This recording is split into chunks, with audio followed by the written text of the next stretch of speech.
Just recently, Donald Trump stated that the United States needs a new class of battlecruisers. For many, this sounded like just another loud slogan, political noise, nothing more. But if you put aside your emotions and take a closer look at the real state of the U.S. Navy, it becomes clear that there's too much logic in these words to simply dismiss them. The modern U.S. fleet looks impressive.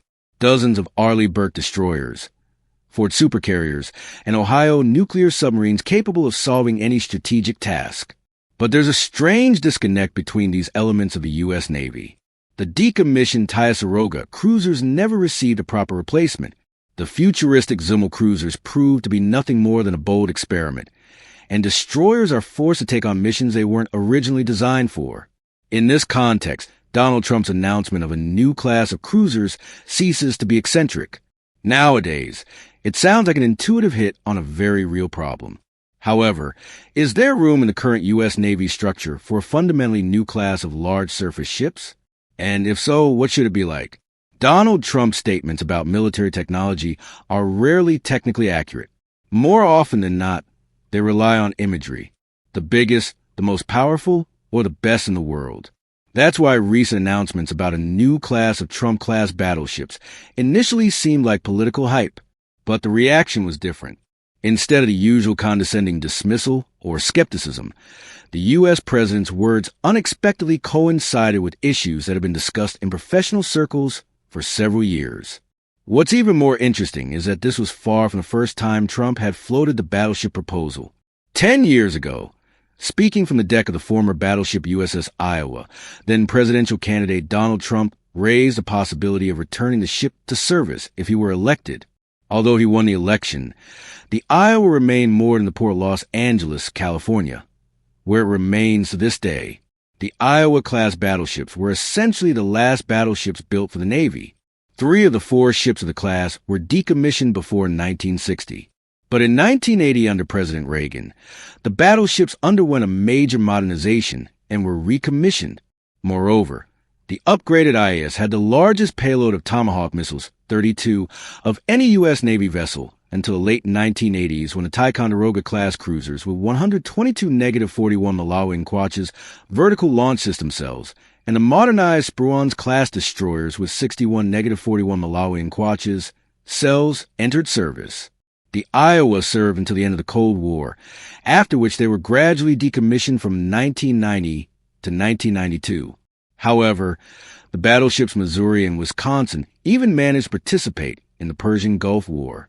Both ships remained mothballed until 2006 and were considered in 2015 as potential candidates for reactivation. The debate over the need or lack thereof for naval artillery support for future amphibious operations was a major factor in the decision to keep the ships in a salvageable condition.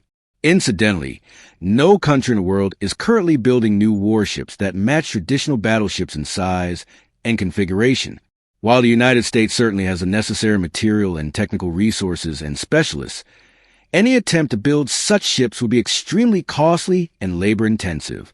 At the end of their final refit, the IAS had more than 1,500 crew members on board, 5 times the crew of the Arleigh Burke-class destroyers. In the case of the Trump-class warships, widespread automation would help significantly reduce this number. However, even with this, the expected crew complement will remain around 650 to 850, which still exceeds the standard complement of any existing Navy destroyers or cruisers.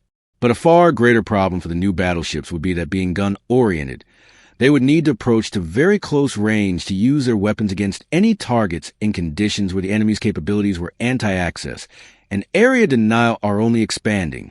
In other words, the vessel could become an obvious and valuable target for enemy forces, creating problems for more independent operations outside of a large surface task force.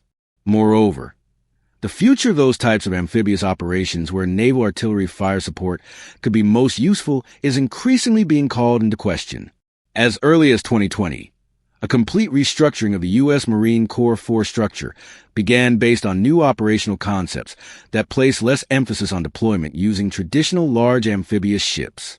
But you have to admit it would be unfair to just criticize the Trump class without even going over what we learned about it during the recent announcement at Mar-a-Lago in Palm Beach, Florida. It is as follows. According to the U.S. Navy, the new battleship will be nearly 3 times larger than the Arleigh Burke-class destroyers, the main combat platform of the U.S. surface fleet. The Trump class will displace between 30,000 and 40,000 tons, slightly smaller than the Iowa, which displaced about 60,000 tons at full load. The length of the vessel is from 840 to 880 feet. The width is from 105 to 115 feet, and the maximum speed is more than 30 knots. The render showed 3 large vertical launch systems, VLS, 2 in the bow and 1 in the stern. One image showed the ship firing intermediate-range conventional prompt strike IRPS missiles, a Tomahawk cruise missile, and Standard missiles, Standard missile family. Additionally, several others were visible in the same images, such as turreted 5-inch naval guns and other conventional weapons. Among other things, the Trump-class ships will be armed with the new nuclear-armed SEAL-launched cruise missile SLCM, currently under development, and will be compatible with laser weapons and rail guns. Incidentally, the U.S. Navy has not officially announced that it's continuing work on the latter. Do you think this can be considered a bold hint? Trump also said the new ships will incorporate artificial intelligence capabilities. Speaking at the end of September 2025, the U.S. president rightly noted that ammunition for naval guns is cheaper per shell than for missiles. However, it's also true that missiles have long since become the dominant naval weapon on large surface combatants around the world for engaging targets at sea, on land, and in the air. Largely due to the significantly greater range and accuracy they provide compared to even very large caliber guns. Another issue that puzzled many was the class name. This appears to be the first time a U.S. Navy ship class has been named after a sitting U.S. president, although the service has previously been criticized for naming ships after living individuals.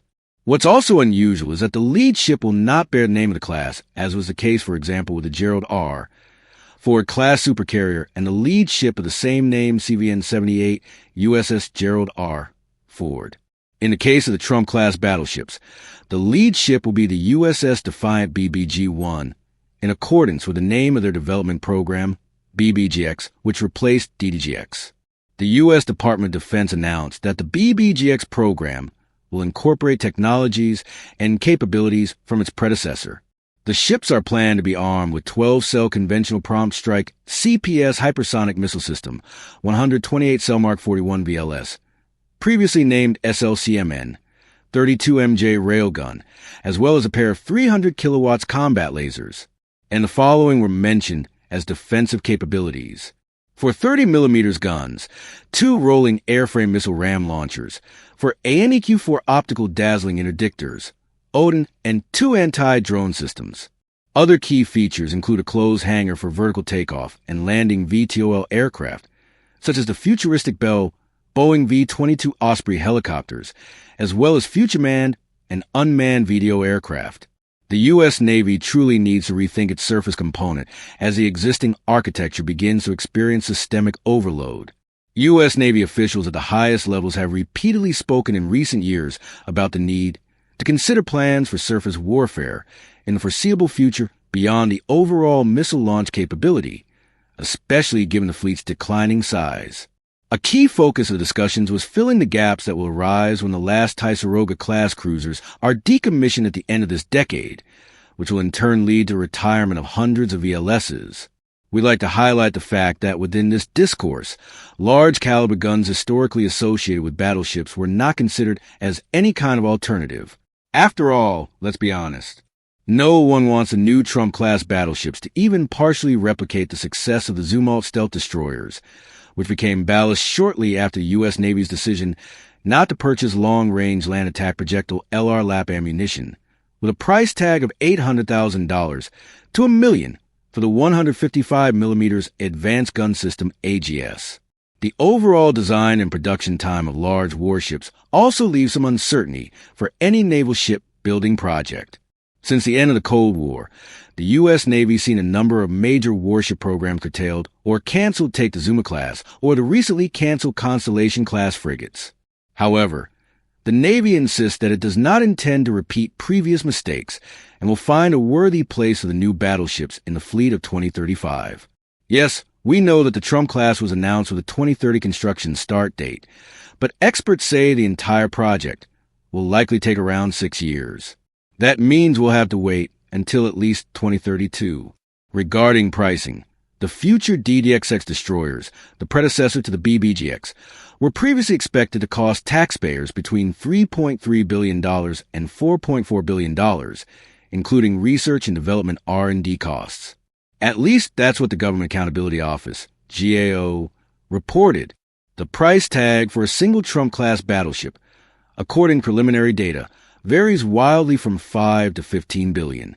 The latter figure sounds especially outlandish considering that even the supercarrier USS Gerald R. Ford, excluding R&D, cost just under $13 billion. In any case, the Trump class is still in its very early stages of development. So, the future of battleships in the Navy seems like a distant, if promising, prospect. Do you think the current U.S. Navy fleet needs such ships, or should it focus on expanding and upgrading existing vessels? Be sure to tell us in the comments. And if you enjoyed the video, please leave a like, subscribe to the channel, and hit that notification bell for more content like today's. Thanks for watching.